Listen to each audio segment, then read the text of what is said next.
Devil's Den here. We're gonna review Sweet Girl. Say, is it worth it to watch or not? I'm gonna say yes. I highly recommend this one. Really good. Some of the best acting I've ever seen Jason Momoa do.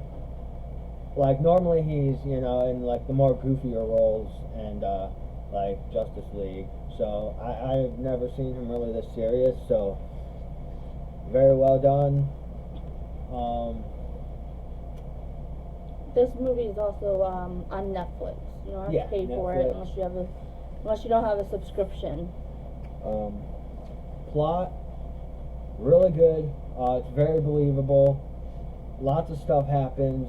It's like, but it doesn't feel overly long either.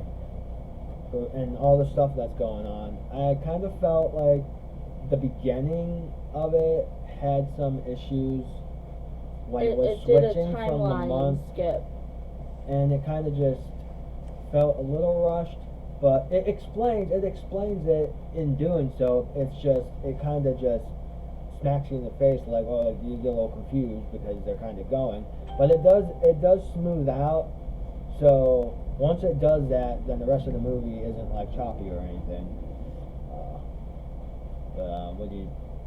I really enjoyed it. Yeah, it was really good. Like you mentioned, this is kind of different for Jason Momoa because this is, without saying too much, it's kind of a revenge plot. And you're used to seeing him in Aquaman or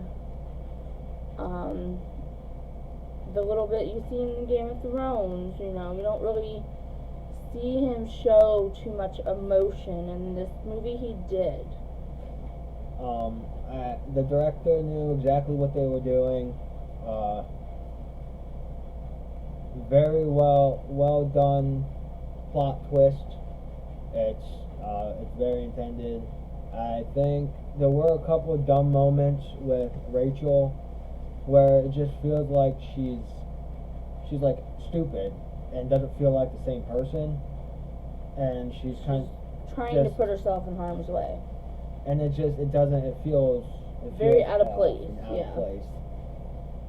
So what would you give this movie before we discuss spoilers? I was gonna say it's an 8. Definitely. I agree. Yeah. It's an 8. Yeah, I would definitely watch it again.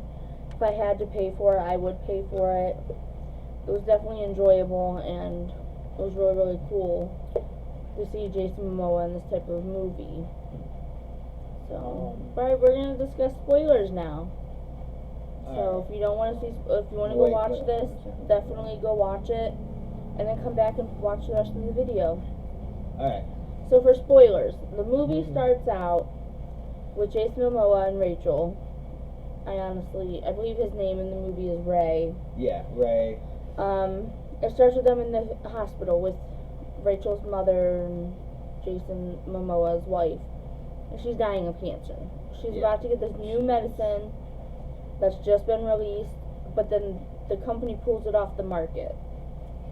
So ultimately, it's the corporations. Yeah, but ultimately, Jason Momoa threatens the gentleman who's in charge of that company. And then he basically goes after him because he wants them dead, and he blames because his wife passed away because it was their fault.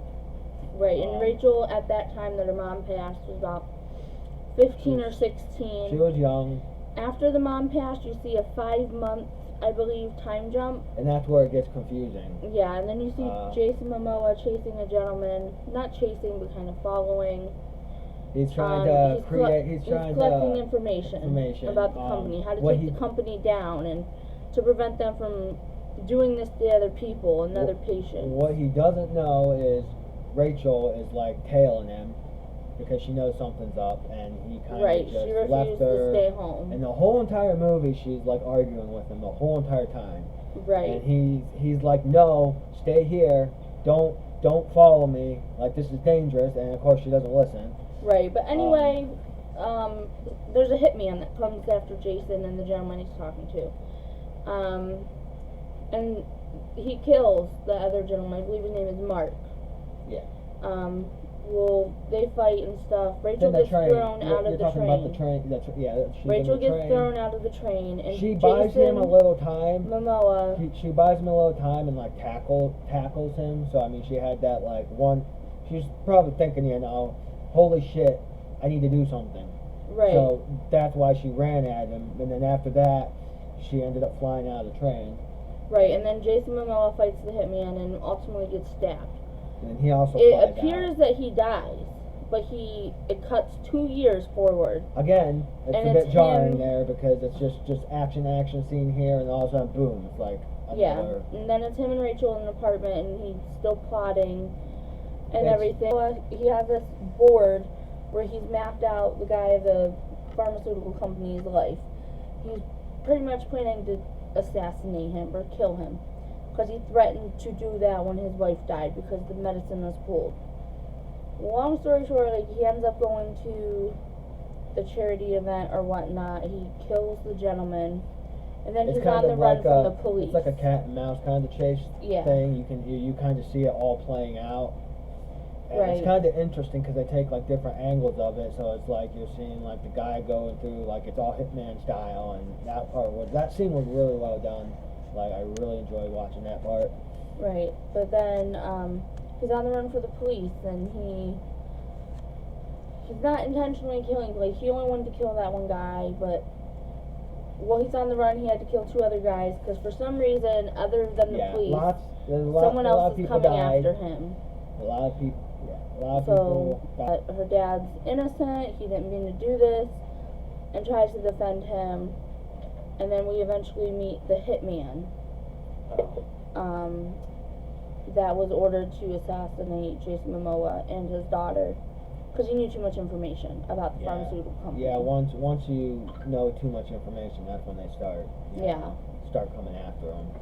But anyway, you get to the end of the movie, and the goal is achieved. Like, the senator in the movie, she was the dirty one. She ordered the hit. Yeah. When you get to the end of the movie and you realize Jason Momoa died on that train. All the This way whole back in the time was movie, it was Rachel- Rachel, Living in reflection And, of her father. and she basically got a hold of her and was threatening her to tell, like, the truth and The everything. senator. The senator, and she's got like a knife next to her throat, and she thinks she's probably gonna die, and she ends Right. up like revealing it. But what really and then happened Rachel was sends Rachel that recording to the recorded FBI. her, which she doesn't know, and that gets sent. So instead of just killing her and then getting busted and She locked exposed up, the she whole exposed the whole thing. company and took down the whole entire company by recording that. And that's basically. Yeah, so then the movie ends with Rachel disappearing. Yep. But throughout the movie, when she talks to the FBI agent, it was kind of out of place. It didn't make a lot of sense until the end was revealed. Yeah, you're wondering But- like why there's like certain stuff that's going on, but then once you figure out the ultimate plot there, it's like, oh, okay, that makes sense. Right, but anyway, when she was talking to the FBI agent kept telling Rachel, "What's your name?" So And you could kind of feel like Rachel, because of all the loss and the grief she dealt with, was having almost like identity crisis, because she kept having to say, "My name is Rachel Cooper." And then So she there was would that pull herself back and ground her there, back to being herself. there was the one scene where the one guy says, "See you soon," or see you at the See you in Pittsburgh, see you in Rachel. Pittsburgh, Rachel, and it doesn't make any sense when they do Because he that, didn't interact because with her at all. There was no interaction. But then it glimpses Uh, through and you realize then it it's was like, her it was talking to her- yeah. him and not Jason Momoa. So he basically was like, see you soon, and then that's when they started Right. doing the Ken. And Cat it mouse also thing. explains why she was kind of oddly placed throughout the fight scenes and the danger scenes. Mhm. Because it was showing like she was actually there, but like at one moment Jason Momoa told her to stay, and she just runs out and goes, "Daddy," and you're Yep. like, "Why didn't you stay? Like It's like, you're not a very good listener." Like, yeah. but it's because she was actually the one fighting and stuff It's like just that. they didn't properly execute that scene like that you know, so it just came off as she was annoying, she was stupid, she wasn't smart. But when you reveal But the then when end, you realized her at the end, you realize that it was placing her at each scene, and it was almost like she had split personality. Like she yeah, took on the personality of her father to mask the grief, to protect the little Rachel that she was. So it was definitely interesting. I think it was Yeah. done very well. The acting was good, and I would highly definitely, recommend it. 8 out of 10 for me. yeah, definitely watch it. If you don't have a Netflix account, borrow somebody's, because this is a really good watch. I really enjoyed it. But They could have set it up for a sequel, but I hope they I don't really want a sequel. I think Like it's, Rachel got away. it's She good. disappeared somewhere on a Point plane. A, point, middle section, and then the final act. Right. So it's a complete story. But yeah, Thanks for Thanks for watching. We hope you Hope watch the you- movie and enjoy. But Yeah. definitely watch it. hit It's, that link yep. and Like and subscribe. and- And then Justin also streams, on, on I have a Twitch. Twitch and it's most days 3 p.m. to 7 p.m. Eastern time. when I can. Yeah. So definitely check us out and Uh, like and support the best you can. see you in the next one. Peace.